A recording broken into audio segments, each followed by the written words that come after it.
What's going on, boys? No Guides here. Welcome back to another video. In today's video we're going to go over the 4-4-2 second variation and 4-4-2 tactics and instructions post patch. Now it's important you understand that the game has changed, mechanics are being abused, through balls are being spammed into the ground, and of course defenses are broken out very easily, especially after Team of the Year. You're going to see that players are going to be much better attacking.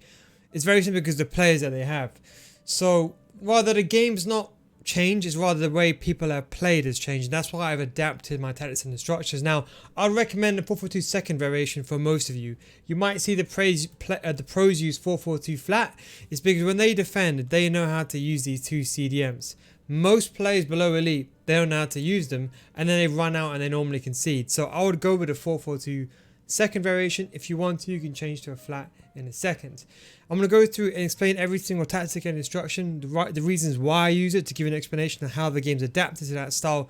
The defensive style, we've got rid of pressure and heavy touch, we've gone to balance. Of course they reduced the impact of how, they've reduced the impact of team press, but they've also reduced the stamina.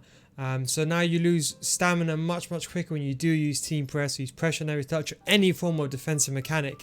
So we've left this rather unbalanced, especially when Team of the Year comes out. You know, these Team of the Year style players with high attacking awareness going to run straight through. So we left this back on balance. Now the depth, we've reduced this from 6 when I released it 2 months ago to 4. In the 4-4-2 you can't be very wide. Now yes, wing play was very effective, but now through balls are so deadly. You might be seeing your opponents just spamming through balls in behind and you can't do anything about it. At least with a narrow width you're going to be at least solid and compact and together to defend against it. And that also coincides with the depth. If you lose the ball at the halfway line, your opponent has a no-look driven through ball down the wing, you're absolutely screwed with the 4-4-2. Simply because of course the two strikers, they stay forward half the time, so you're going to get exploited in behind very well. Now in case you're thinking, oh, low depth just means that okay, when you're attacking you're going to be far back. Most of the time when you're attacking you have the ball in your opponent's half, should I say, and your defensive depth is not effective. Defensive depth only when your opponent has the ball. Do bear that in mind, but it's also the shift and the transformation of when you lose possession and go to a defensive stance. So it's very important to use balanced, I would say, with a depth of 3. I would honestly not change this no matter what. Even if you think you're a good player, don't. You can always adjust this after, but always start with 4 and 3. Now going over to defensive style, I've normally been inclined to using long ball. I've gone with pretty much balanced, so I just think it's probably the way to go now. And when the game came out, you probably didn't have the best of players with attack positioning, but now to get a team, it's so easy. And I think everyone now has somewhat decent players. Everyone has a team above 100k now, whereas before that wasn't really the case. So we left this on balanced. You can use long ball if you want to, but I would recommend balanced. I would still always recommend balanced. The width, we have also decreased it to 4. Now why? You might see contrasting videos on this, but the reason why I want my width to be, I suppose you can say, quite narrow is because I want my left wing and right wing to be close to my strikers. They're not going to be so close where the inverted wingers, but with a 4-4-2 they're basically this far away. Now if you know how to get the ball to your CDM, trigger this guy inwards or move him manually, then you're fine. But most of the time people are not doing that, so we left it on 4. That way they're still wide, they still play in a 4-4-2 against your opponent's back 4. They still occupy, you have a man for every single man, but at least this way they're a bit more internal when you have the ball with your CDM. So when you recycle the ball in this area, you're going to have these players able to provide support and quick 1-2s to play the balls to your striker.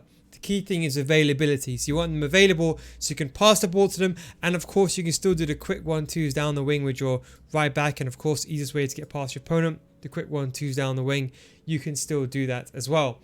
Going over to the players in the box, we've left this on 6. I think 6 gives you a good combination. Players do move into the box anyway with instructions I'll show you in a second, but this way you've got players coming inside the box when you're cross situation for, of course, the driven crosses. Now going over to the instructions, I do stream on twitch.tv, so you can see this, twitch.tv/NoGuides, link is down below in the description, so you can see me playing this live. But what's very important is I got a video on this on how to play the 4-4-2. These two strikers, the problem is that they've nerfed the 4-4-2 since last year, so there's a massive gap when you're defending with a 4-4-2, and these guys are basically completely separate from your team. They're almost on their own, they're isolated. So you need to understand, if you're going to be playing the 4-4-2, you have to be good at defending, and that's why I recommend a second variation first. It's all fun and dandy when the pros play it, is because they know what they're doing. If I give the formation to you and you might be sitting there thinking, oh yeah, you're good. But if I give it to you, a gold 2 or even a gold 3, even a gold 1 player, even an elite 3 player, are you really defending the correct way? Now other videos might lie to you and say you are, but the truth is you're probably not. Always work out a defense system first, and you can always make it more attacking if you want on the fly. We have both the strikers on stay central and come back in offense. Why do that? Well, if you do come back in offense first, they don't do anything anyway. They still stay 4. When you defend, you have to basically defend in 2 banks of 4. That means you cannot take a risk with using your CDM. At least on come back in offense, you can always right stick switch to one of your strikers and bring them back. But also when you build up, you're going to be closer to your defense, and that way it's easier for you to not lose the ball. A big issue with people losing the ball, especially gold 1 players, when they go against someone that's pressing, is losing the ball between this range. So basically decreasing that range by doing that. Stay central is important because you want your 2 strikers to stay in the middle. Sometimes your left mid might come on the inside and these guys go out wide. You want your 2 main strikers, your 2 main players to be in the central areas as always. So I want them, so if I pass the ball, I want either Neymar or Ronaldo to be there. I don't want Eto'o coming inside. I don't want Nedved or my cheap team, my 15k team. I don't want Dembele coming inside. I want Ben Yedder to be in a striker. That's the reason we've gone with that.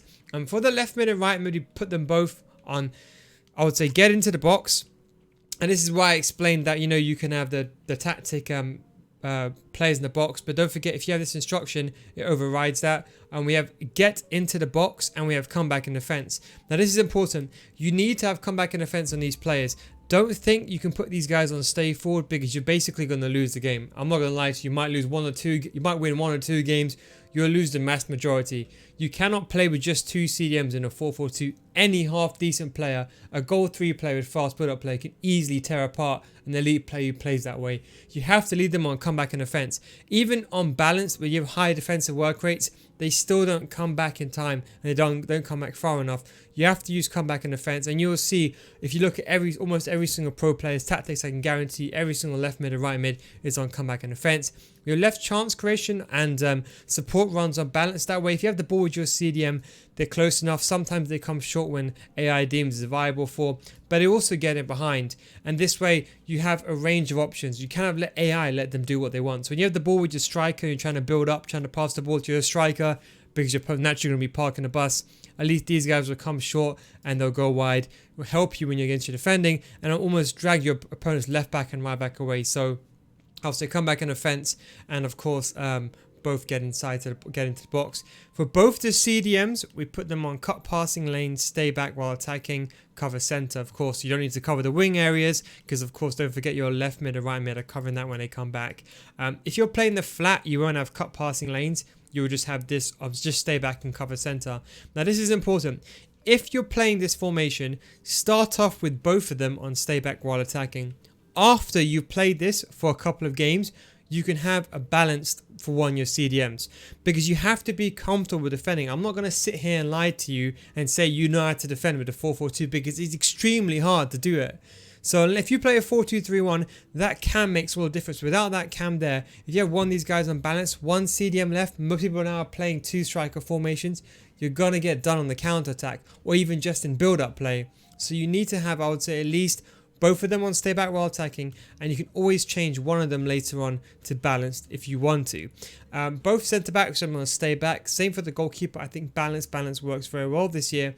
For the left back and right back, we have them both on, again, stay back while attacking, overlap, and conserve interceptions. Now, what this basically means is when you have it like this, this means that if you have these on balance, first of all, when they go forward, they basically just sit right next to the left mid and right mid. You might have seen this yourself, and they do nothing there. They don't help you. You just end up becoming a liability when they go forward. So there's no point doing that. They don't even push your left mid and right mids inwards. It's not like it's not like these guys play inverted players anyway. Conserve interceptions just means that when you lose the ball, these guys are not going to be so aggressive. We know the through balls, driven through balls, and no look through balls are very much becoming a big influence now. You're seeing a lot of the lower tier players do it also. You need to have a system to fight against that. This is the best system you got, and that way they won't be out of position. Stay back while attacking just means that when you go forward, they'll stay back. All overlap means is if you do a 1-2 with, for example, your right mid, this guy would go on the outside only if you do a 1-2. If you do a 1-2 with this on, let's say, unbalanced, sometimes you'll go inverted and your more attacking player will go on a wide area. Number one, it takes him longer for him to come back, But number two, more importantly, why would you want your more offensive player on the wing? You want him internally where you can shoot on his strong foot and he could be a dangerous player. So that's why we've gone with both on overlap and conservative. And that's the way I'd recommend it. After you play this, once you've played a couple of games of this formation, come back to this video and think, is this formation really right for me? That's what you have to think. If you know you're a goal 3 player, in all honesty, you should not be using this formation by itself. You should combine this with a 4-2-3-1 like my 4-2-3-1, which is a more defensive variation, and you can always change to this if you are losing. But I wouldn't use this, I would say, if you know you're not good at defending. And I'm just saying this, and I want to emphasize that because it's important you understand that. I'm not going to sit here and lie to you. You guys know me. I say things how it is. And that's probably the best way. If you have any other questions, of course, do let me know down below in the video. Don't forget, I do have a Patreon. Patreon.com/NilGuys. Link is down below in the description as well. If you really want to get better at FIFA, and this is a complete in-depth series explaining what you need to do and basically a large array of videos on that. And I do have a video on how to play the 4-4-2 in the Mind and Elite player. By the time you're watching this video, that video should be out. If not, just check out my channel. It should be recent. You can search it. And one thing I want to say finally, there is formations like the 3-5-2 which are probably better than this. Now if you're watching this at this point, that means you actually respect my opinions and you actually watch my videos for the sake of it. I'd highly recommend you, if you're watching at this point, to use the 3-5-2 instead. The 3-5-2 is basically a 4-4-2. You have your left mid, you have your 2 strikers, and you have your 2 CDMs. The only difference is that you have an extra cam. That build-up cam is a difference between you breaking down your opponent and you're not. Because if you just play a 4-4-2 flat, what happens is sometimes, if you're not good enough, and this is where I come back to it being honest, if you're not good enough to have the ball with this guy and trigger this player forward in the L1 trigger, you could be very much in trouble. If you have no one in this role, how are you going to get the ball from your CDMs to your strikers? So that's why it's very, very key and pivotal that you use your left mids and you have them on balance. And that's the reason why we've gone to basically the balanced offensive style as opposed to long ball. But anyway guys, apart from that, it's a really good formation to use. It's really, really fun to use, quite attacking. It's either 4v4 at the back, a very good fun formation. I'm pretty sure if your skill level is high or from the elite player, you very much love this. Thanks for watching, take it easy, and I'll catch you next time. Peace out.